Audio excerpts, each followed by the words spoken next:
It is great to be back in Iowa, although it is a little colder here than it was in Washington. I want to thank Jeff for the introduction. It's good to see your governor, Governor Branstad, and Mayor Corbett, outstanding members of the congressional delegation, all kinds of good friends. In fact, this whole row here, if I start introducing them, it'll make my speech twice as long. But I love these guys. And it is wonderful to be back here in Iowa. I know there's been a lot of excitement here over the past couple of months.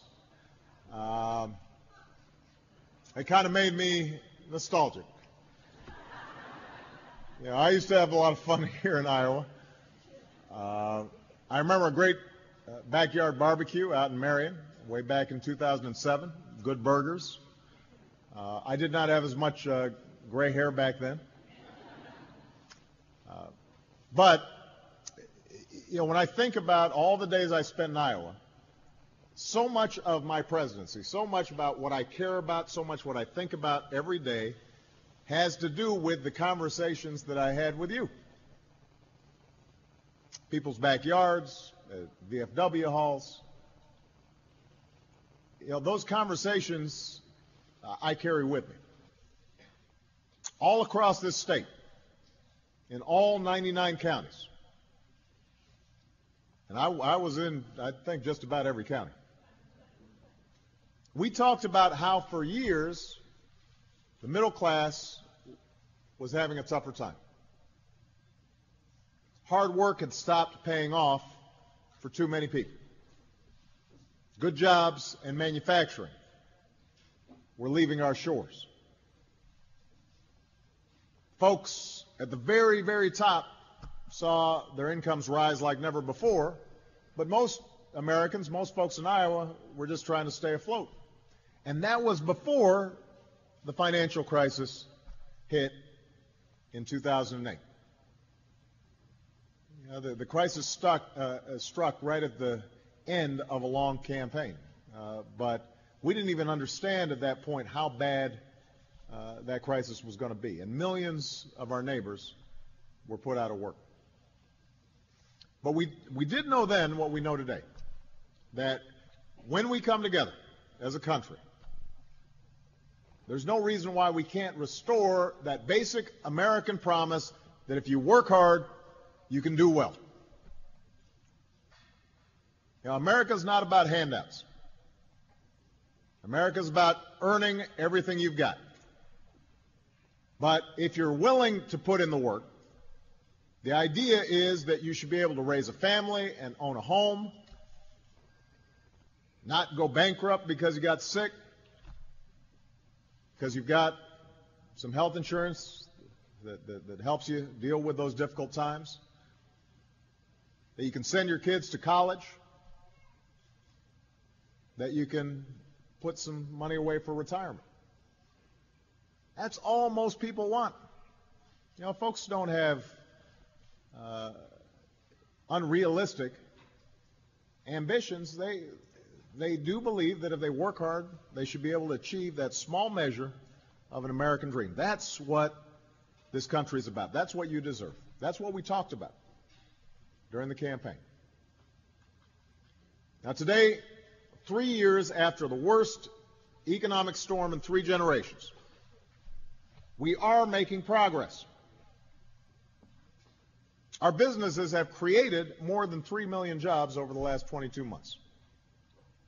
Now, if you look at a job chart, if you look at a chart of what's happened in terms of jobs in America, we lost 4 million jobs before I took office, another 4 million in the few months right after I took office, before our economic policies had a chance to take effect, and we've been growing and increasing jobs ever since.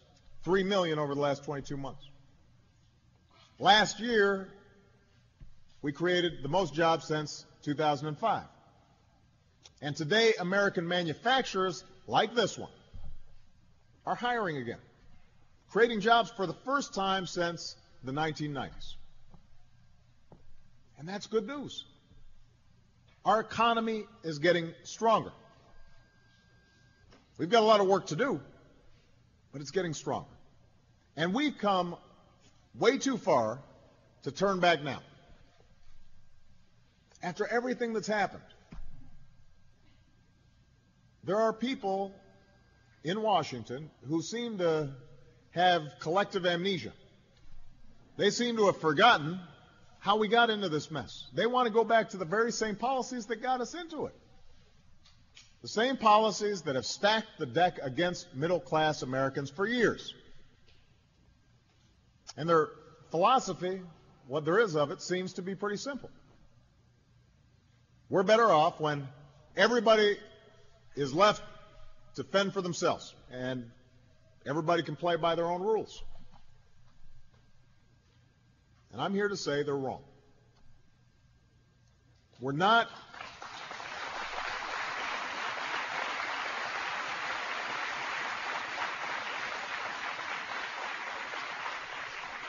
going to go back to an economy weakened by outsourcing and bad debt and phony financial profits. That's not how America was built. We're not going to go back to that. So last night in the State of the Union, I laid out my vision for how we move forward. I laid out a blueprint for an economy that is built to last.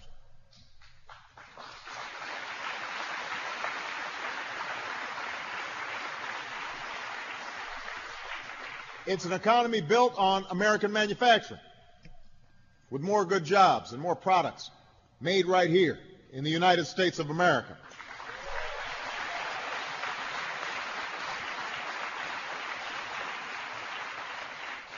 It's an economy built on American energy, fueled by homegrown and alternative energy sources that make us more secure and less dependent on foreign oil. And by the way, there's a connection between those two things. This company right here, some of its key customers are folks who are active in alternative energy. There are jobs to be had, and Iowa knows all about it, when we are pursuing aggressively clean energy and alternative energy. It's an economy built on the skills of American workers, getting people the education and the training they need so they're prepared for the jobs of today and they're ready to compete for the jobs of tomorrow. And most importantly, it's an economy that's built on a renewal of American values. Heartland values.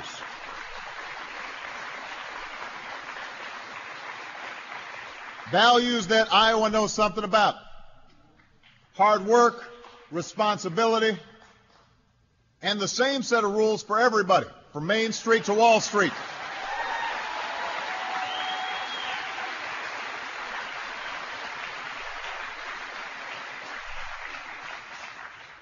That has to be our future. That's how we restore that basic American promise. And it starts with manufacturing. Look what happened in our auto industry. On the day I took office, it was on the verge of collapse. And some even said we should let it die. I've got the clips in case, because I remember. They were beating the heck out of me. Why are you doing this? Why are you intervening? But we stood to lose 1 million jobs. Not just in the auto industry, but all the suppliers, all the related businesses. So I refuse to let that happen. In exchange for help, see, keep in mind that the administration before us, they had been writing some checks to the auto industry with asking nothing in return. It was just a bailout, straightforward. We said we're going to do it differently. In exchange for help, we also demanded responsibility from the auto industry. We got the industry to retool and to restructure. We got workers and management to get together, figure out how to make yourselves more efficient. And over the past 2 years, that entire industry has added nearly 160,000 jobs. GM is #1 in the world again. Ford is investing billions in new plants. Chrysler's growing faster.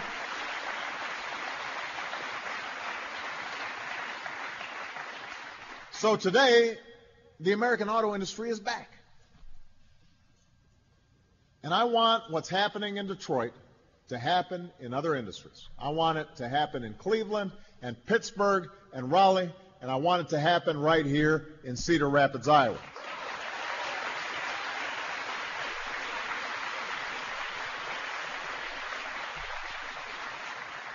Now, it's already happening in places like Conveyor.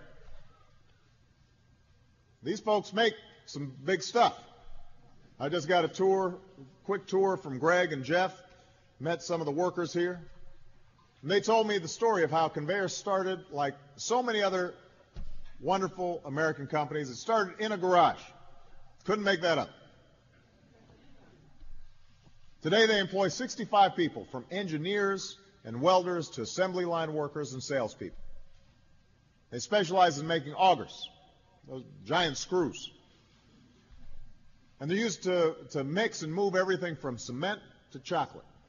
They don't use the same ones for, just in case you were wondering. So Conveyor has doubled in size twice over the last 16 years. And over the next several years, they're hoping to double again. See, right now, we have a huge opportunity to help companies like this hire more workers. Because here's what's happening globally. Obviously, the economy had shifted all around the world. We were getting more competition from other countries like China that were catching up and had very low wage rates. And we had technology that was displacing a lot of workers. But here's what's going on. It's getting more expensive to do business in China now. Their wages are going up. Transportation costs to ship a big auger over here starts becoming cost prohibitive. Meanwhile, America is getting more productive. We become more efficient. We are as competitive as we've ever been. So for a lot of companies, it's starting to make a lot more sense to bring jobs back home. But we've got to seize that opportunity. We've got to help these companies succeed. And it starts with changing our tax code. It starts with changing our tax code. Now,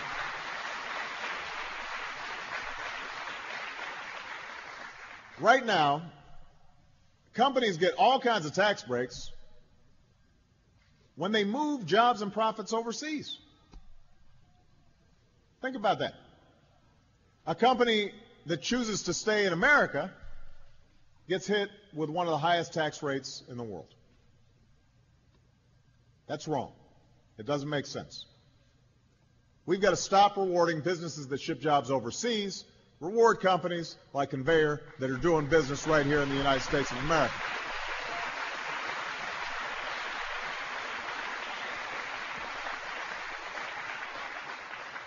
Now, before the other side gets all excited, let me be clear. If you're a company that wants to outsource jobs or do business around the world, that's your right. It's a free market. But you shouldn't get a tax break for it. Companies that are bringing jobs back from overseas should get tax breaks. High-tech manufacturers should get tax breaks. Manufacturers like Conveyor that stamp products with three proud words, made in America. Those are the folks who should be rewarded through our tax code.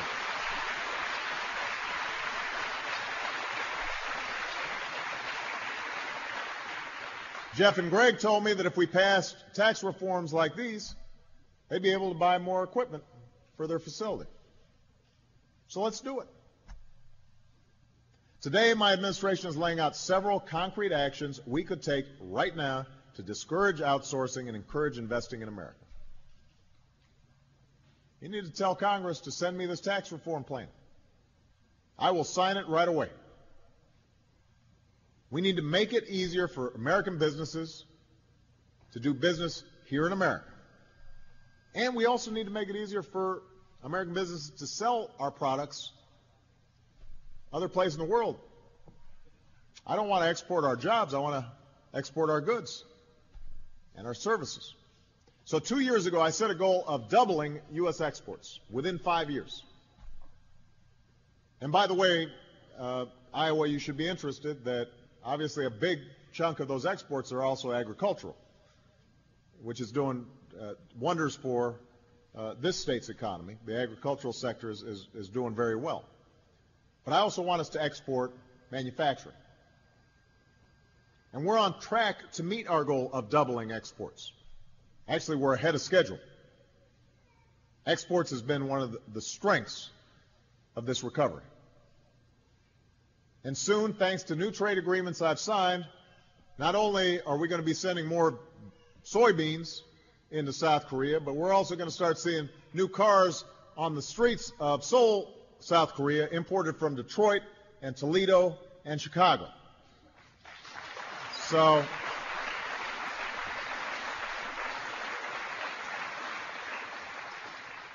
I don't mind Kias being sold here. I just want to make sure that they're also buying some Chevys and some Fords.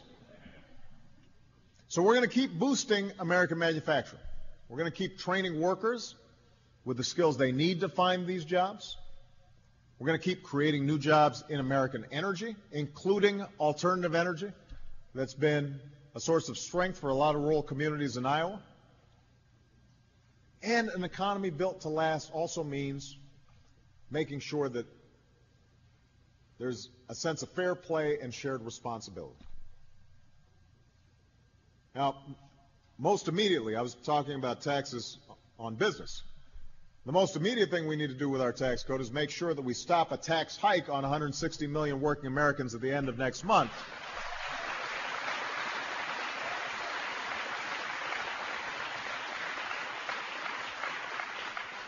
People can't afford losing $40 out of each paycheck. Not right now. Your voices convinced Congress to extend this middle-class tax cut before. You remember there was a little resistance there at the end of last year? But you guys sent a message. Renew that payroll tax cut. Strengthen the economy. But they only extended it for 2 months. We now have to extend it for the entire year. So I need your help to make sure they do it again. Tell Congress to pass this tax cut without drama, without delay.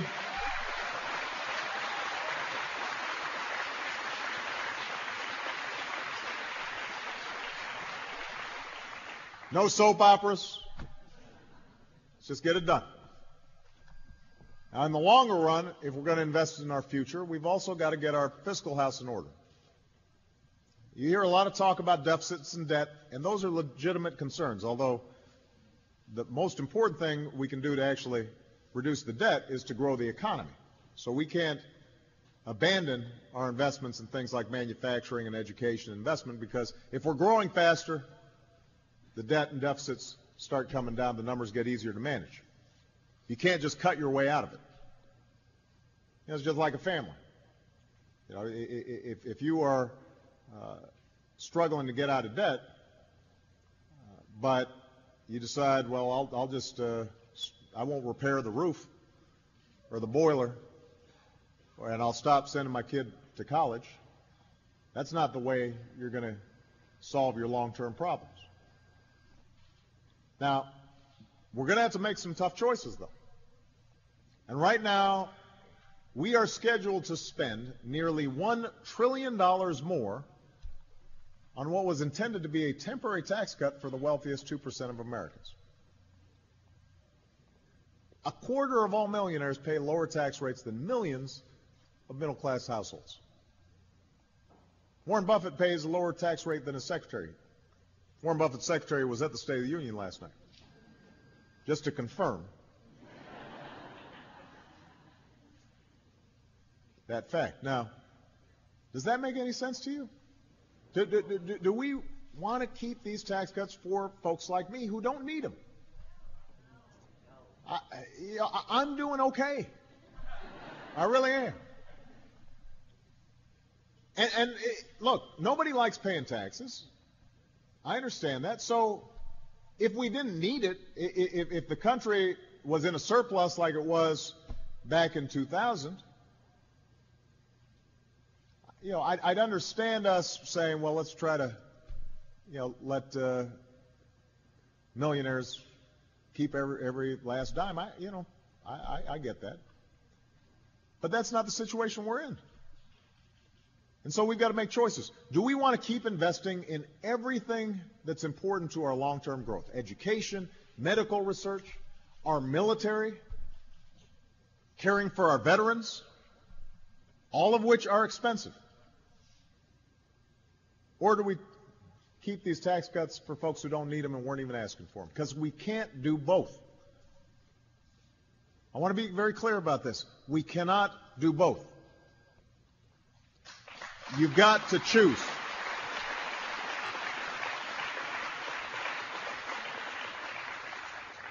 So I believe we should follow what we call the Buffett rule.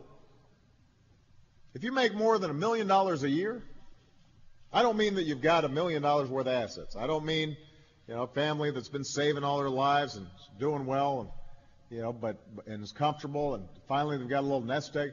If you make more than $1 million a year,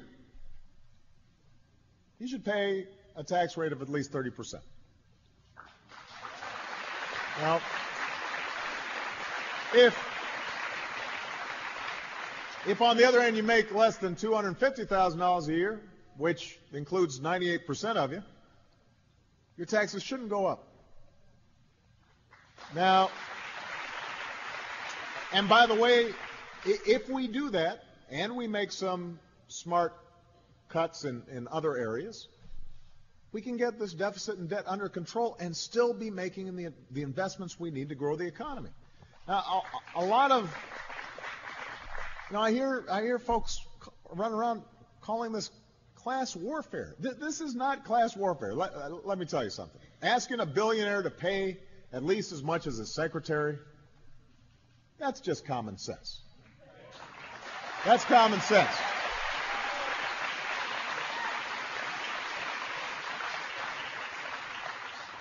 I mean, we're talking about going back to tax rates that we had under Bill Clinton. When, by the way, the economy grew faster and jobs increased much faster.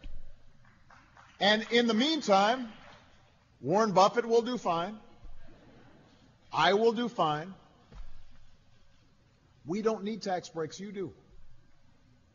You're the ones who've seen your wages stall. Costs of everything from groceries to college tuition going up. So I want to give you a break. I don't need a break. Look, we don't begrudge success in America. This family business right here, I want them to thrive. I want these guys to keep growing and growing and growing and higher and higher and higher. But when we talk, and when Americans talk about folks like me paying my fair share in taxes, it's not because Americans envy the rich. Most of them want to get rich. Most of them will work hard to try to do well financially.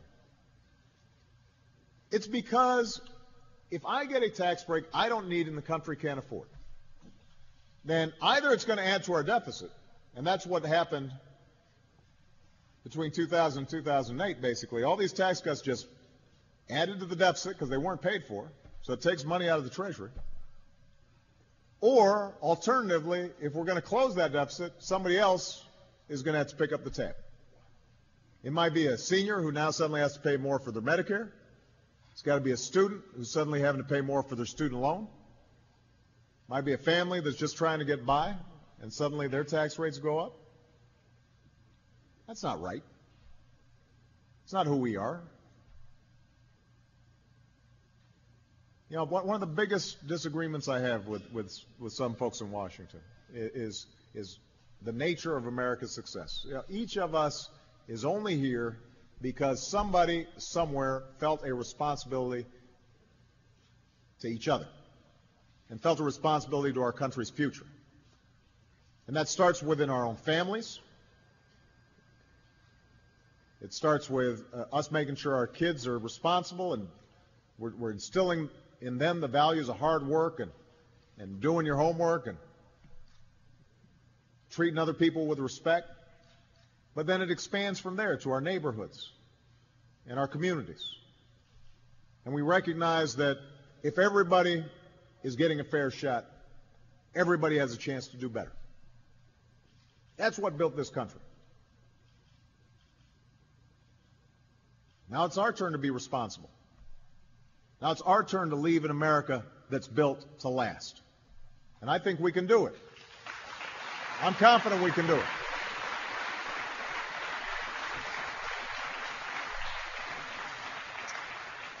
I believe it because of what I see in places like Cedar Rapids. What I hear when I meet the folks who are gathered here today. I mean, think about what you've accomplished coming back from those floods. Now, that wasn't a matter of just each person being on their own. It's a matter of everybody pulling together to rebuild a city and make it stronger than it was before. That's how we work.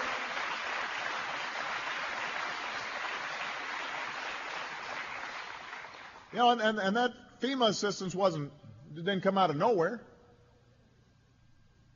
It came around because as a country, as a United States of America, we decide, you know what, when any part of the country gets in trouble, we're going to step in and help out.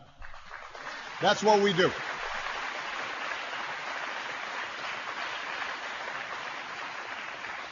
This country only exists because generations of Americans worked together and looked out for each other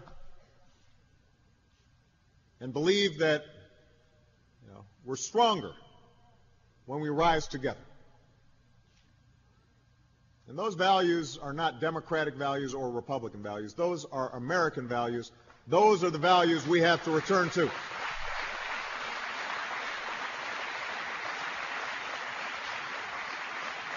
So we're going to keep on moving on American energy.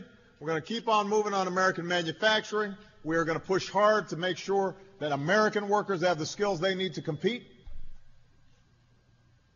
And we're going to make sure that everything we do abides by those core American values that are so important.